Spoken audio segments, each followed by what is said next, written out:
Hello friends, आइए आज सीखते हैं फ्यूचर इनडेफिनेट टेंस के सेंटेंस को पैसिव वॉइस में चेंज करना। ठीक है, तो सेंटेंस देखिए। People will fly kites on 15th अगस्त। ठीक है, 15 अगस्त को लोग पतंगे उड़ाएंगे। अब इसको हमें पैसिव वॉइस में चेंज करना है।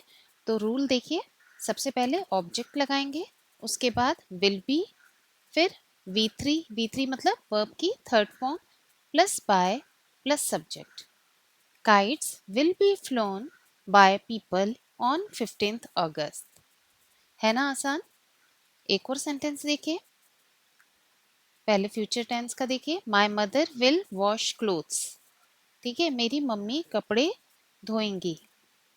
इसको हम पैसिव वॉइस में चेंज करेंगे। तो clothes will be washed bye my mother. कपड़े मेरी मम्मी के द्वारा धोए जाएंगे। ठीक है, आप जानते ही हैं पैसिव वॉइस में फोकस कार्य पर होता है, यानी कि एक्शन पर, कि काम क्या होगा, इसलिए ऑब्जेक्ट पहले लगाया जाता है।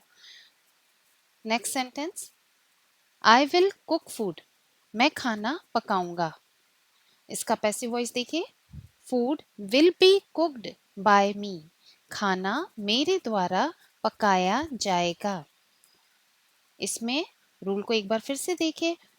पहले फूड, फूड क्या है, ऑब्जेक्ट, उसके बाद विल बी लगाएंगे, फिर V3 यानी वर्ब की थर्ड फॉर्म, जो कुक का थर्ड फॉर्म क्या होता है, कुक्ड, उसके बाद बाय और उसके बाद सब्जेक्ट।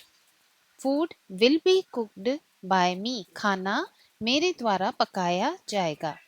आई जो है वो मी में चेंज हो गया। He will teach us. वह हमें पढ़ाएगा। तो पैसिव वॉइस बनेगा we will be taught by. He का हिम हो जाएगा। We will be taught by him. ठीक है, next, we will help him. अब इसका पैसिव वॉइस देखिए। He will be helped by, we का अस हो जाएगा। He will be helped by us. They will clean the room. Passive voice देखिए। The room will be cleaned by them. ठीक है, इस तरह से आपने कुछ सेंटेंस देखे और ये रूल देखा या स्ट्रक्चर देखा पैसिव वॉइस बनाने के लिए।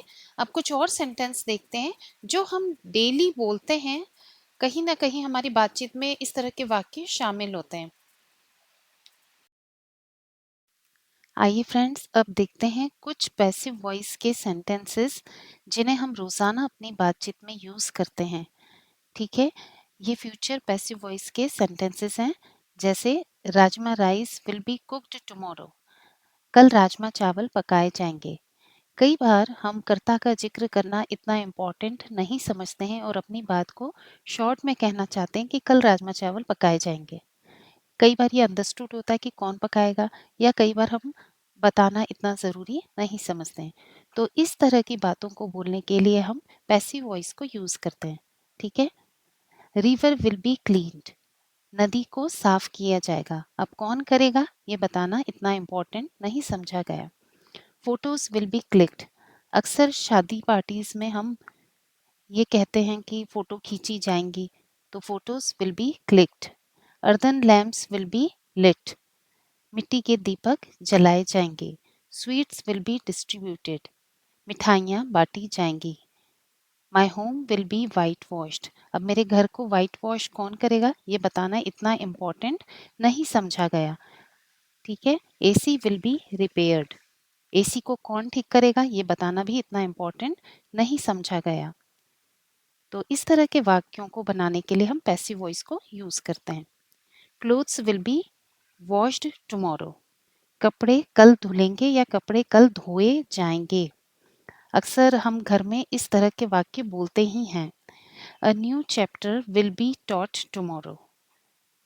Uniforms will be provided on Monday.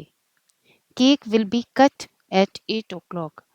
हम इस तरह का वाक्य बोलते हैं ना कि केक रात को 8 बजे काटा जाएगा, है ना। तो ये भी हम पैसिव वॉइस में बना सकते हैं। CCTV cameras will be installed at various places on road. CCTV cameras सड़क पर विभिन्न स्थानों पर लगाए जाएंगे. New lights will be installed on road.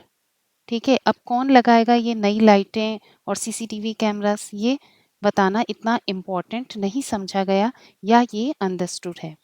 Clean water will be provided to citizens. नागरिकों को स्वच्छ पानी प्रदान किया जाएगा या प्रोवाइड किया जाएगा. ठीक है, तो इस तरह से आपने देखा कि पैसिव वॉइस के सेंटेंस हम अपनी बातचीत में पहले से ही यूज करते आ रहे हैं, केवल हम उनकी पहचान करना सीख रहे हैं. अब आप भी कुछ सेंटेंसेस बनाइए और उनको पैसिव वॉइस में बोलना सीखिए. Thank you. Have a nice day. Video अगर अच्छा लगा है तो लाइक, सब्सक्राइब एंड शेयर कीजिए. Thank you.